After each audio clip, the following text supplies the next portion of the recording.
چند تا فعل to be با هم دیگه بسازیم، چند تا جمله to be. خب اول جمله‌مون چیه؟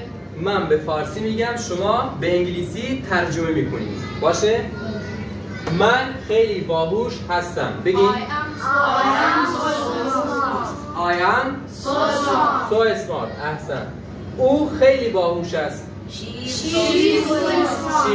چون مؤنثه پس she به کار میبریم. She is so smart. او خیلی باهوش است. حالا بگید او خیلی باهوش نیست. She isn't so smart. او خیلی باهوش نیست.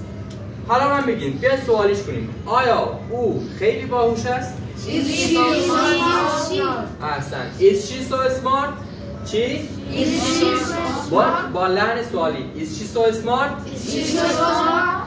خب جمله سوم، ما خیلی باهوش هستیم. ما ببین We are so smart. احسن، خیلی عالی.